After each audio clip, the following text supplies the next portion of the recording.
It was a typical day on Earth, much like any other. People woke up to the sound of alarms, brewed their morning coffee, and headed out into the world. Students packed their bags for school, office workers sat in traffic jams, and farmers tended to their fields under the bright blue sky. Birds chirped happily in trees and children played in parks, completely unaware that something extraordinary was about to happen, something that would change life as everyone knew it. At exactly 10:47 a.m. local time in New York City, a strange rumble echoed through the air. It wasn't loud at first, more like a distant thunderclap on a clear day. But within seconds, the noise grew louder, deeper, almost guttural. People stopped what they were doing and looked around, confused. Was it an earthquake? A sonic boom from a fighter jet? No one could tell. Then, without warning, the unthinkable happened. The sky itself seemed to split apart. Above Manhattan, a jagged crack appeared high in the atmosphere, glowing faintly with an eerie purple light. It widened rapidly, stretching across the horizon like torn fabric. Gasps filled the streets below as people pointed upward, their faces frozen in shock. What came next was even more terrifying. Through the rift emerged enormous shapes, ships, so massive they blocked out the sun. They weren't sleek or elegant like spaceships in movies. These vessels were brutal, industrial, and menacing. Their surfaces bristled with weapons turrets, antennae, and glowing panels that pulsed with energy. They looked like machines built for war. The largest ship hovered directly above Times Square, casting a shadow over the city. Smaller ships fanned out across the globe, appearing above London, Tokyo, Sydney, Rio de Janeiro, and countless other cities. Each one radiated power and dominance, dwarfing skyscrapers and making human technology seem primitive by comparison. Panic erupted instantly. Cars screeched to a halt, pedestrians ran for cover, and phone networks crashed under the weight of billions of calls and messages. Social media platforms lit up with videos and photos of the alien fleet, spreading fear faster than anyone could process what was happening. Governments scrambled to respond. Emergency alerts blared from phones and television screens, urging citizens to stay indoors and remain calm. Military forces mobilized immediately, scrambling fighter jets and deploying anti-aircraft systems. Yet none of it mattered. When the first missile struck one of the smaller ships hovering over Paris, it simply disintegrated against an invisible barrier, a shield far beyond anything humanity had ever encountered. Similar attempts elsewhere met the same fate. Humanity's most advanced weapons were useless against these invaders. As hours passed, the aliens made no attempt to communicate. They didn't fire back, nor did they land troops. Instead, they just floated there, silent and ominous, as if studying the planet below. This silence only deepened the terror gripping humanity. Speculation ran wild. Were the aliens here to conquer, to destroy, or was this some kind of cosmic accident? No one had answers, and the lack of information bred paranoia. In small towns and villages far from the chaos of major cities, people gathered in community centers, churches, and schools, trying to make sense of the situation. Some prayed, others cried, and many simply stared at the sky, waiting for whatever came next. Parents hugged their children tightly, unsure if they'd see another sunrise. Elderly folks reminisced about simpler times, while young adults whispered theories about alien motives and secret government experiments. Meanwhile, scientists and researchers worked frantically to understand the phenomenon. Telescopes trained on the alien ships captured strange energy signatures emanating from them. These readings defied conventional physics, suggesting that the invaders operated on principles of science humans hadn't yet discovered. Astrophysicists debated whether the ships were powered by dark matter or quantum energy. Biologists wondered about the nature of the beings inside, if they were even biological at all. Could they be artificial intelligences piloting machines? Or perhaps creatures so alien that humans couldn't comprehend them? Despite the fear and confusion, moments of humanity shone through. Strangers helped each other find shelter, sharing food and water when supplies ran low. Neighbors checked on elderly residents who lived alone, ensuring they were safe. In Chicago, a group of teenagers used drones to deliver medicine to isolated areas. In Mumbai, a family opened their home to displaced neighbors. Even in the face of unimaginable danger, kindness persisted, but not everyone reacted with courage. Looters broke into stores, stealing whatever they could carry. Riots broke out in several cities as desperation turned into violence. Police and military personnel struggled to maintain order, often putting themselves in harm's way to protect civilians. It was a stark reminder of how fragile society truly was when faced with existential threats. By nightfall, the entire planet felt like it was holding its breath. Billions of eyes gazed upward, watching the alien ships loom silently overhead. Streetlights flickered beneath their shadows, and the stars seemed dimmer than usual. For the first time in history, humanity stood united, not by choice but by necessity. Every person, regardless of nationality, race, or religion, shared the same question: why were they here? And then, just as suddenly as they had arrived, the aliens moved. Not to attack, but to rearrange their formation.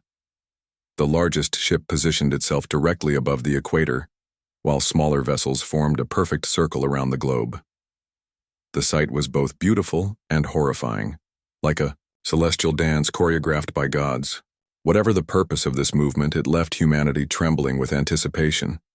Was this the prelude to an invasion? Or was it something else entirely? For now, the answer remained elusive. All anyone knew was that the world had changed forever. The sky, once a symbol of freedom and wonder, now felt like a cage. And as the days stretched into weeks, humanity clung to hope, the fragile belief that somehow, some way, they would survive. After all, humans had always been survivors. From natural disasters to pandemics, from wars to economic collapses, they had endured. Maybe, just maybe, they could endure this too. But deep down, everyone wondered, how do you fight an enemy you can't touch? How do you reason with beings who refuse to speak? And most importantly, how do you fix something that seems utterly broken? Little did they know, the answers lay closer than anyone imagined, in the resilience of the human spirit and the boundless potential of human ingenuity. The initial shock of the alien arrival began to wear off as humanity realized that waiting for answers wasn't an option. The invaders had made no move to attack, but their presence alone was enough to paralyze the world with fear. Governments scrambled to respond. Military forces readied themselves for battle, and ordinary citizens tried to make sense of the situation. It was clear that humanity couldn't afford to sit idly by, not when the fate of the planet hung in the balance. In Washington, D.C., emergency meetings were held around the clock. World leaders convened virtually, sharing intelligence and discussing strategies. For once, political rivalries took a back seat as nations united under a common threat. The United Nations declared this a global crisis, urging cooperation between countries to protect Earth. Military commanders outlined plans for defense while scientists worked tirelessly to analyze the alien ship's technology. Every resource available was poured into understanding these mysterious invaders and finding ways to stop them if necessary. The first attempts at resistance came from fighter jets. Squadrons from the United States, Russia, China, and other nations launched into the skies, aiming to engage the hovering star destroyers. Pilots flew bravely toward the massive vessels, firing missiles and dropping bombs in hopes of damaging them. But every weapon they unleashed bounced harmlessly off invisible shields surrounding the ships. Not even a scratch appeared on their metallic surfaces. The pilots returned to base frustrated and demoralized, knowing they had failed to land a single blow. Ground forces weren't faring any better. Tanks rolled out onto city streets, artillery positioned near key landmarks, and soldiers armed to the teeth prepared for urban warfare. Yet none of it mattered. The aliens remained eerily silent, neither attacking nor retreating. Their ships simply hovered above major cities, casting long shadows over the terrified populations below. This lack of action only heightened the tension. People didn't know whether to expect annihilation or negotiation or something entirely different. Amidst the chaos, Dr. Elena Carter emerged as a beacon of hope. A brilliant astrophysicist working at NASA's Jet Propulsion Laboratory, she had spent years studying extraterrestrial phenomena. When news of the invasion broke, she immediately joined a team of experts tasked with analyzing the alien ships. Her calm demeanor and sharp intellect inspired confidence among her colleagues, who looked to her for guidance during this unprecedented crisis. Dr. Carter proposed a radical idea. Instead of focusing solely on defense, humanity should study the alien technology and turn it against them. These ships are machines, she explained during a briefing, and machines can be understood if we have the right tools. Her suggestion sparked heated debate among military leaders and politicians. Some dismissed it as too risky, arguing that time was a luxury they didn't have. Others saw merit in her plan, believing it might be humanity's only chance. With approval from top officials, Dr. Carter assembled a team of engineers, physicists, and tech specialists. They set up operations in secure facilities around the globe, pooling resources and knowledge to reverse engineer fragments of alien tech recovered from earlier skirmishes. These fragments came from damaged scout ships that had briefly descended into Earth's atmosphere before being destroyed by human forces. Though small, they contained invaluable clues about the invaders' capabilities. Deep underground, labs buzzed with activity as researchers dissected the alien artifacts. Microscopes scanned molecular structures, computers modeled energy signatures, and 3D printers replicated components based on preliminary findings. Each discovery brought new questions, and occasionally breakthroughs. One team identified a unique alloy used in the ship's hulls, stronger than anything humans had ever created. Another uncovered evidence of quantum entanglement powering the ship's propulsion systems. Slowly but surely, pieces of the puzzle began falling into place. While scientists worked behind closed doors, ordinary citizens played a crucial role in the effort. Amateur radio operators intercepted faint signals coming from the star destroyers, recording bursts of static-like noise. Linguists and cryptographers analyzed these transmissions, searching for patterns or meaning. To everyone's astonishment, they found traces of language, a complex system of symbols and frequencies unlike anything spoken on Earth. By cross-referencing data from multiple sources, researchers pieced together fragments of what appeared to be communication protocols. This breakthrough led to another revelation. The aliens weren't invincible. In fact, they seemed hesitant, almost fearful. Analysts noticed subtle fluctuations in their shield strength, suggesting vulnerabilities that could be exploited. Intelligence reports indicated that the invaders hadn't expected such fierce resistance from humanity. They had likely assumed Earth would capitulate without a fight, given the overwhelming technological disparity. Instead, humans had proven resourceful, adaptable, and determined to survive. As days turned into weeks, humanity's resolve hardened. Citizens rallied together, donating old electronics, volunteering to help build makeshift defenses, and spreading awareness through social media. Communities organized supply drives, ensuring that food, water, and medical aid reached those in need. Even children contributed, drawing pictures of Earth triumphing over the alien fleet, a small but powerful gesture of hope. Meanwhile, governments implemented bold measures to bolster morale. Public service announcements encouraged unity and resilience, reminding people that humanity had faced countless challenges throughout history and always emerged stronger. Celebrities and influencers used their platforms to inspire courage, urging fans to stay calm and support one another. Religious leaders delivered sermons emphasizing faith and perseverance, offering comfort to millions seeking solace in uncertain times. On the battlefield, military strategists devised innovative tactics. Knowing traditional weapons were ineffective, they focused on unconventional methods. Hackers attempted to breach the aliens' communication networks, hoping to disrupt their operations. Engineers designed EMP, electromagnetic pulse devices capable of disabling electronic systems, though deploying them required precise targeting and coordination. Special forces trained for potential ground assaults, preparing for scenarios where direct confrontation became unavoidable. Despite these efforts, setbacks occurred regularly. Failed experiments drained resources, misinformation spread panic online, and tensions flared between nations struggling to agree on priorities. There were moments when hope wavered, when the enormity of the challenge felt insurmountable. Yet each failure taught valuable lessons, pushing humanity closer to a solution. One particularly promising development came from a young programmer named Arjun Patel. Working remotely from his apartment in Bangalore, he developed an algorithm capable of predicting the aliens' movements based on patterns observed in their energy emissions. His program allowed researchers to anticipate shield fluctuations and identify weak points in the Star Destroyer's defenses. When shared with global teams, it revolutionized their approach, giving humanity its first real advantage. Back in the labs, Dr. Carter and her team achieved another milestone. Using insights gained from the alien alloy, they created a prototype weapon codenamed Project Dawnbreaker.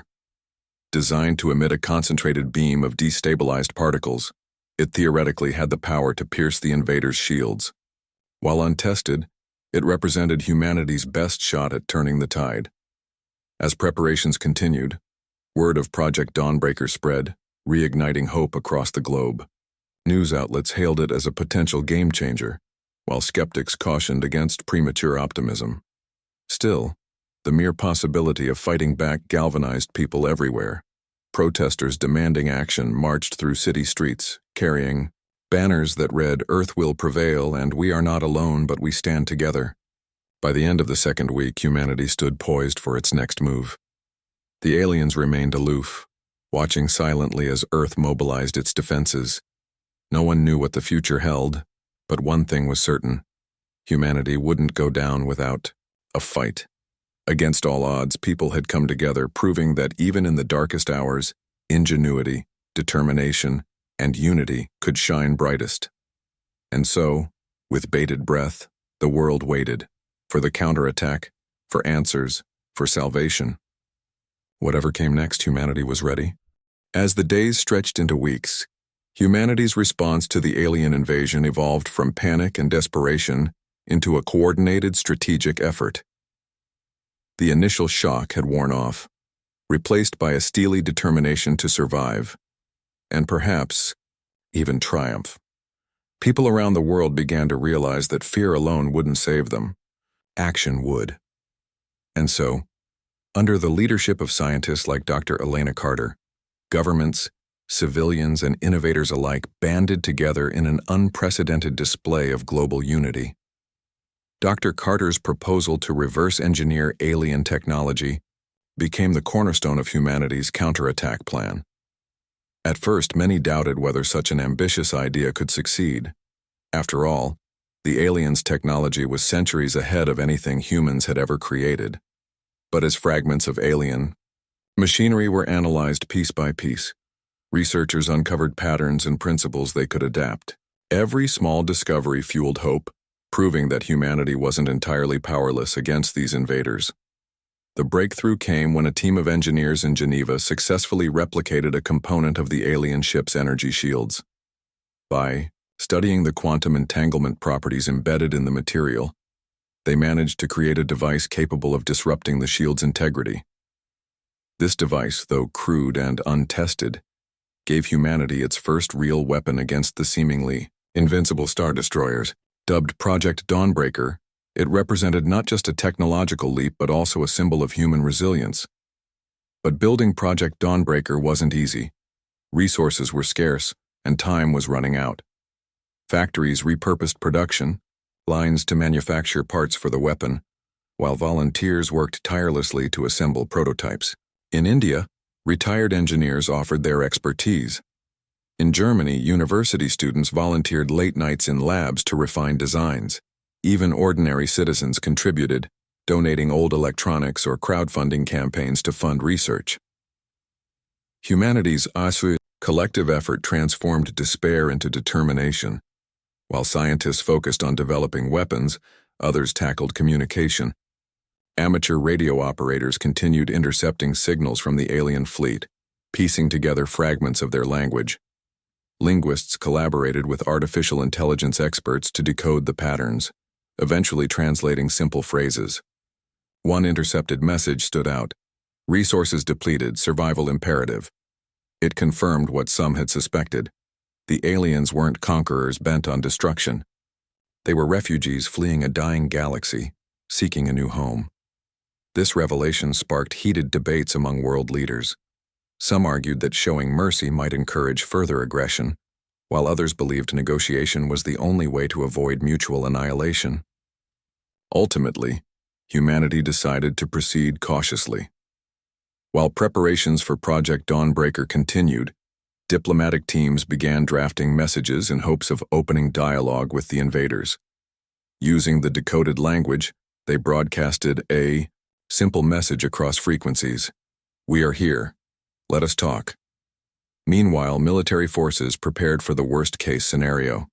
Fighter pilots trained rigorously, simulating dogfights against hypothetical targets. Ground troops practiced deploying EMP devices designed to disable smaller scout ships. Special operations units rehearsed infiltration tactics, ready to strike if given the chance. Though no one wanted war, everyone understood the stakes. Failure meant extinction. Public morale remained fragile but hopeful. News outlets highlighted stories of heroism and innovation, reminding people of humanity's capacity to overcome adversity. Social media buzzed with hashtags like #Earth United and Humanity Prevails, spreading messages of solidarity. Communities organized vigils, lighting candles in parks and squares to honor those who had lost their lives during the early days of the invasion. These acts of remembrance served as reminders that every life mattered, and that humanity was fighting not just for survival, but for a future worth living. In remote locations, secret facilities hummed with activity as final adjustments were made to Project Dawnbreaker. Engineers fine-tuned its targeting systems, ensuring it could lock onto specific points of vulnerability in the alien shields. Pilots trained to operate unmanned drones equipped with the weapon, practicing precision maneuvers to maximize effectiveness. The plan was risky, launching an attack without knowing how the aliens would respond, but there was no alternative. Humanity couldn't wait indefinitely for answers. On the eve of the operation, Dr. Carter addressed her team. Standing before rows of exhausted yet determined faces, she spoke with quiet conviction. "What we're about to do is dangerous," she admitted. "But it's necessary. We've shown the universe that we won't back down, that we'll fight for our home. If we fail, at least we'll have tried. And if we succeed, we'll prove that humanity isn't defined by fear. It's defined by courage." Her words resonated deeply. For weeks, her team had worked around the clock, sacrificing sleep, meals, and personal lives to bring Project Dawnbreaker to fruition. Now, as they prepared for the mission, they felt a mix of dread and pride.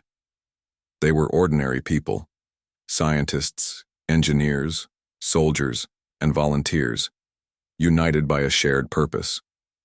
Together, they had turned fear into action. As dawn broke over Earth, the final phase of humanity's counterattack began. Drones armed with Project Dawnbreaker launched from hidden bases around the globe, soaring silently toward the alien fleet.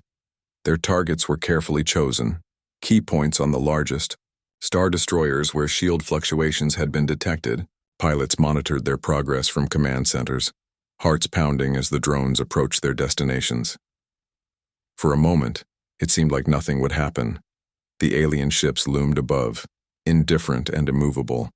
Then, suddenly, one of the shields flickered. A drone fired, releasing a concentrated beam of destabilized particles. The impact was instantaneous. A section of the shield collapsed, exposing the ship's hull to open air. Cheers erupted in the command center, followed quickly by stunned silence. Had it worked, or had they just provoked retaliation? The aliens reacted almost immediately. Smaller scout ships descended rapidly, firing beams of energy that lit up the sky. Cities shook as explosions rocked the horizon, sending plumes of smoke billowing into the atmosphere. Military forces engaged the attackers, buying precious time for reinforcements to arrive. Despite heavy losses, humanity refused to retreat. Wave after wave of drones struck, disabling more sections of the invaders' shields. Yet the battle wasn't without cost. Buildings crumbled under alien fire, and countless lives were lost. Families mourned loved ones, and survivors struggled to cope with the devastation. But even in the midst of chaos, humanity persevered. Civilians helped evacuate wounded soldiers, doctors worked tirelessly in field hospitals, and volunteers distributed supplies to affected areas. Acts of kindness and bravery shone through the darkness, proving that humanity's strength lay not in its weapons, but in its spirit. Back in space, the tide slowly began to turn. Several star destroyers retreated into orbit, unwilling to risk further damage. Others broadcasted frantic signals, their once silent communications now filled with urgency. Finally, a single message reached Earth in broken English. "We surrender." The announcement stunned everyone. For weeks, humanity had braced for the worst, expecting total annihilation. Instead, the invaders had capitulated, not because they were defeated militarily, but because they realized humanity wouldn't give up. The sheer tenacity and ingenuity displayed by Earth's defenders had forced them to reconsider their approach. As the dust settled, people around the world paused to take stock of what had happened. The alien fleet still hovered above, but their presence no longer inspired terror. Instead, it reminded humanity of what they had achieved together. From scientists in labs to farmers in fields, from soldiers on front lines to children drawing pictures of hope, everyone had played a part in this monumental victory. For now, the immediate threat was over. But questions lingered. Why had the aliens come? What did they want? And most importantly, what came next? As humanity prepared to negotiate terms of peace, one thing was clear. They had faced the impossible and emerged stronger. Against all odds, they had turned fear into action, and action into triumph. And though the road ahead would be long and uncertain, humanity took solace in knowing that they had proven themselves capable of greatness. Together, they had stared into the abyss and found the light within themselves. The moment the aliens transmitted their message of surrender, the world collectively held its breath. It was a surreal experience. After weeks of fear, destruction, and relentless effort, humanity had somehow forced an advanced alien species to back down. But this wasn't the end of the story. It was only the beginning of a new chapter filled with uncertainty. The aliens may have surrendered, but no one knew what their intentions truly were, or whether they could be trusted. World. Leaders convened in an emergency summit hosted by the United Nations. For the first time in history, every nation participated, united by the shared goal of protecting Earth. Scientists, military strategists, linguists, and diplomats joined forces to determine the next steps. The central question loomed large. Should humanity trust the aliens' surrender or prepare for betrayal?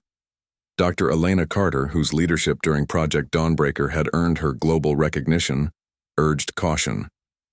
"We've shown we can fight them," she said during the meeting, "but we need to understand why they're here before we decide how to proceed." With that in mind, humanity's focus shifted from combat to communication. Linguists worked tirelessly to refine translations of the alien language, using intercepted signals and fragments of decoded phrases to craft coherent messages. Engineers designed specialized devices capable of broadcasting across frequencies compatible with alien technology.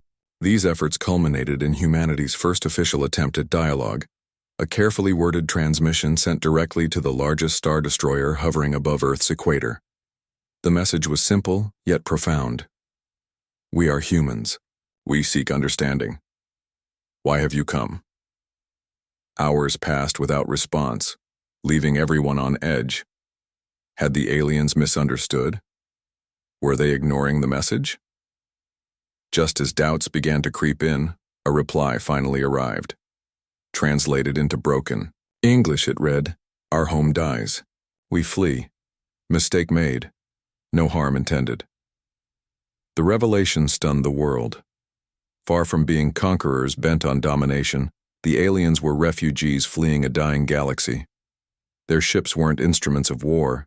They were arcs, carrying millions, of survivors desperate for a new beginning. Miscommunication and fear had led to catastrophe, turning what might have been peaceful coexistence into conflict. Humanity grappled with this truth, torn between compassion and skepticism. Could these beings really be trusted after everything that had happened? While debates raged among politicians and ethicists, scientists continued analyzing data gathered from the alien fleet.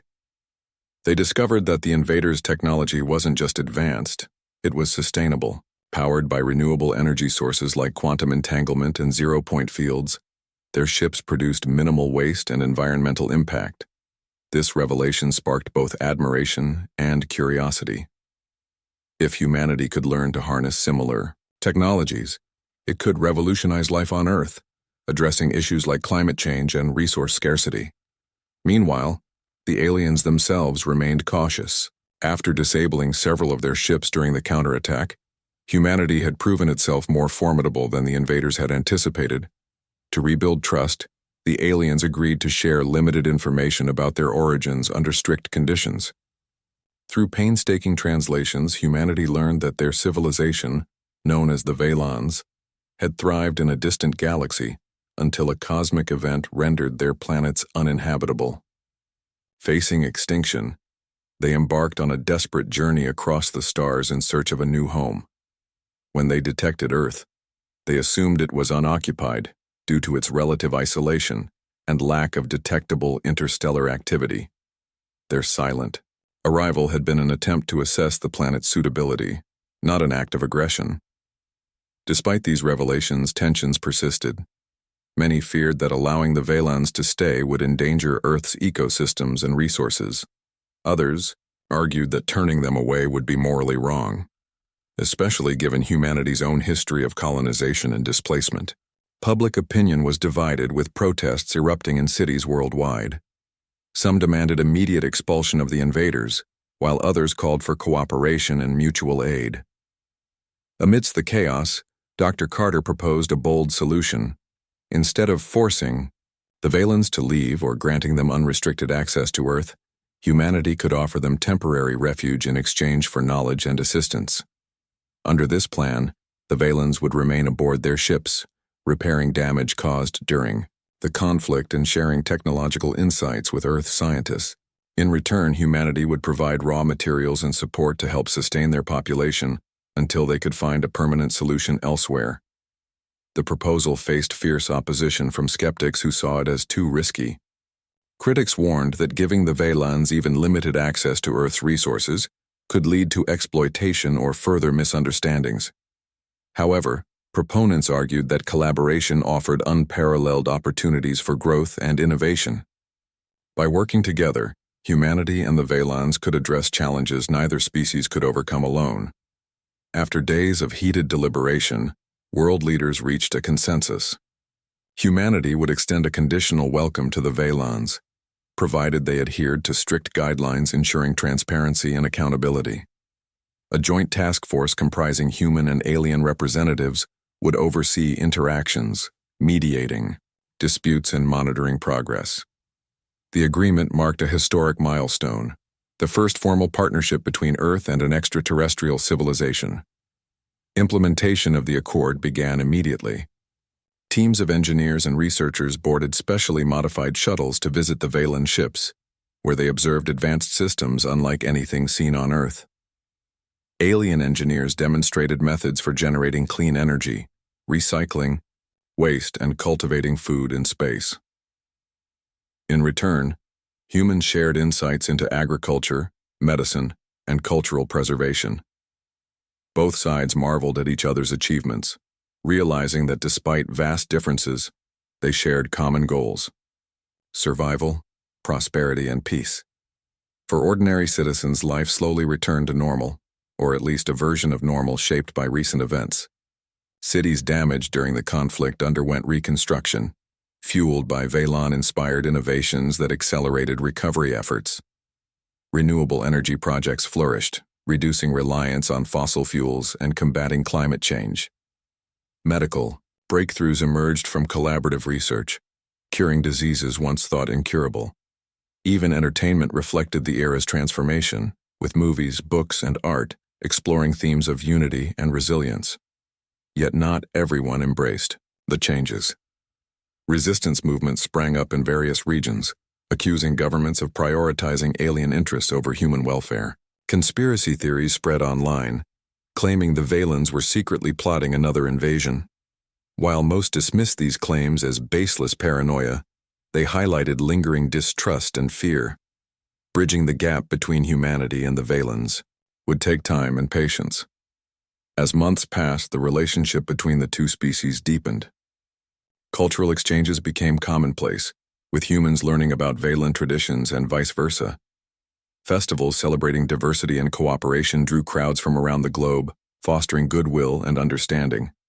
Children studied images of the star destroyers alongside maps of Earth, growing up in a world forever changed by contact with the cosmos. Back in laboratories, work continued on adapting Valen technology for terrestrial use. One groundbreaking project involved reverse engineering their propulsion systems to create faster-than-light travel capabilities. If successful, it would enable humanity to explore the stars, not as isolated wanderers, but as part of a broader, galactic community. Another initiative focused on terraforming barren planets, offering potential solutions for overcrowding and resource depletion on Earth. Through it all, Dr. Carter remained a guiding figure, advocating for balance and mutual respect. She often reminded colleagues and the public alike that humanity's greatest strength lay in its ability to adapt and grow. "We've faced our fears," she said during a press conference. "Now let's embrace the possibilities." By the end of the year, Earth stood transformed. The scars of battle still lingered, visible in shattered buildings and empty streets. But so did signs of renewal. Solar farms powering cities, desalination plants providing fresh water, and schools teaching children about the importance of cooperation. Humanity had stared into the void and found not darkness but light. And above it all, the Valen ships remained, silent sentinels watching over a fragile yet resilient world. Together, humans and aliens forged a future neither could have imagined, alone a testament to the power of courage, ingenuity, and hope. Months turned into years, and the world continued to heal from the scars left by the alien invasion. The initial chaos had given way to a fragile but growing harmony between humanity and the Valens. What began as an uneasy truce evolved into a partnership that reshaped life on Earth and beyond. For the first time in history, humanity wasn't alone in the universe. And while this realization brought challenges, it also opened doors to possibilities no one had ever dreamed of. The Valens, once feared conquerors, became teachers and collaborators. Their advanced technology revolutionized nearly every aspect of human society. Energy grids powered by quantum entanglement replaced fossil fuels, drastically reducing pollution and combating climate change. Desalination plants purified seawater at unprecedented rates, solving water shortages in drought-stricken regions. Medical advancements based on Valen biology cured diseases like cancer and Alzheimer's, extending lifespans and improving quality of life for millions. Even space exploration took massive leaps forward, with humanity building its first interstellar spacecraft using modified Valen propulsion systems. But these changes didn't come without effort. Adapting alien technology to suit Earth's needs required constant collaboration between human and Valen engineers. Labs buzzed with activity as researchers worked side by side, bridging cultural and linguistic gaps. Misunderstandings were common. Humans often struggled to grasp the abstract concepts behind Valen science, while the Valens found human methods inefficient and imprecise. Yet through patience and persistence, both sides learned to appreciate each other's strengths. Humanity's creativity complemented the Valens' precision, leading to breakthroughs neither species could have achieved alone. On the surface, cities transformed into futuristic hubs of innovation. Skyscrapers gleamed with solar panels. Streets hummed with electric vehicles, and drones delivered goods silently overhead. Parks flourished where industrial zones once stood, thanks to eco-friendly practices adopted globally. Education systems adapted to include lessons on Valen culture and technology. preparing future generations for a world connected not just across continents, but across galaxies. Children grew up learning about the cosmos alongside math and history, dreaming of careers as astronauts, xenobiologists, or interstellar diplomats. Yet not everyone embraced this new era with open arms. Resistance movements persisted, fueled by fears of losing national identity or becoming dependent on alien benefactors. Some argued that humanity should focus on its own progress rather than relying on Veylan gifts. Others claimed the aliens still harbored secret agendas despite their repeated assurances of goodwill. Protests erupted sporadically, particularly in poorer nations where technological benefits arrived more slowly. These tensions served as reminders that unity was never guaranteed. It had to be earned, day by day. Despite these challenges, moments of connection between humans and Veylans inspired hope. Cultural exchanges became a cornerstone of the alliance, fostering mutual understanding and respect. In Paris, artists collaborated with Veylan designers to create sculptures blending human emotion with alien geometry. In Tokyo, musicians composed symphonies inspired by the haunting melodies transmitted from Veylan ships. Festivals celebrating diversity drew crowds worldwide, with humans and aliens sharing food, stories, and laughter under the stars. One such festival took place in Nairobi, drawing attendees from all corners of the globe. Stalls lined the streets offering everything from traditional Kenyan dishes to Veylan delicacies synthesized from molecular compounds. Performers danced to rhythms created by blending African drums with Veylan sound waves. At the center of the celebration stood a monument erected in honor of those who had fought and died during the conflict. A towering structure made of recycled materials and illuminated by glowing crystals gifted by the Veylans. It symbolized resilience, sacrifice, and the promise of peace. Back in the labs, scientists pushed boundaries further than ever before. One groundbreaking project involved terraforming barren planets within Earth's solar system. Using Veylan techniques, researchers transformed Mars's arid landscape into fertile ground capable of supporting agriculture. This achievement offered a potential solution to overpopulation and resource scarcity, ensuring humanity's survival for centuries to come. Another initiative focused on developing faster-than-light travel, enabling humans to explore distant star systems and establish colonies far from Earth. The dream of becoming an interstellar species was no longer science fiction, it was reality.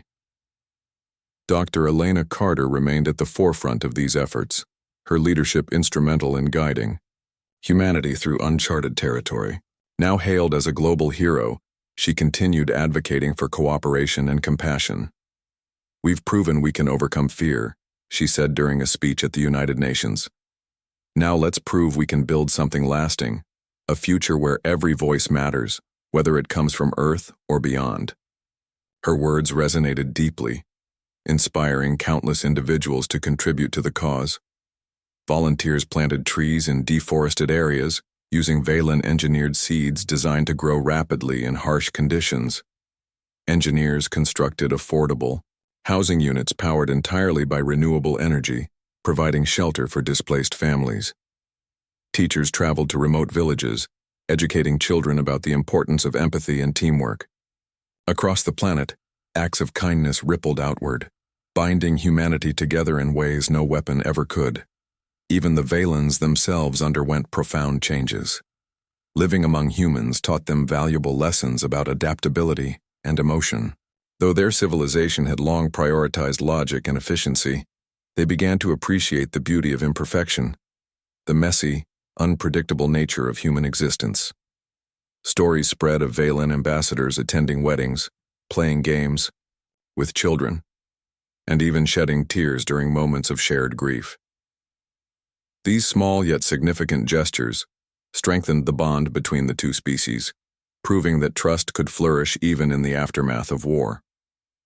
As decades passed, Earth entered a golden age unlike anything seen before. Poverty dwindled, education became universal, and violence plummeted to historic lows. Spaceports dotted the globe, launching shuttles carrying explorers, settlers, and diplomats to new frontiers. Humanity's influence extended far beyond its home planet, forging alliances with other civilizations encountered during voyages across the stars. Yet amidst all this progress, people never forgot where it had begun, with an invasion that forced them to confront their fears and rise above them. Monuments dedicated to the invasion stood tall in cities around the world, serving as reminders of what had been lost and gained. Inscriptions etched into stone told the story of how humanity faced annihilation, only to emerge stronger through unity and ingenuity. Visitors paused to reflect, paying tribute to those who had sacrificed everything for the chance at a brighter tomorrow. In the end, the sky that had once terrified humanity with its parting revealed not destruction, but opportunity. It reminded everyone that even in the darkest hours, light could break through, if only they dared to reach for it. Together, humans and Valens proved that differences weren't barriers, they were bridges waiting to be built. And so, the story concluded, not with despair, but with promise. A promise of hope, growth, and endless possibilities. The universe was vast, filled with mysteries yet to be uncovered. But for now, humanity stood ready to face whatever came next, hand in hand with allies from another galaxy. They had stared into the abyss and found not monsters but mirrors reflecting their own strength, resilience, and capacity for greatness. It was a new beginning, one that would echo through the ages, shaping the destiny of Earth and its place among the stars.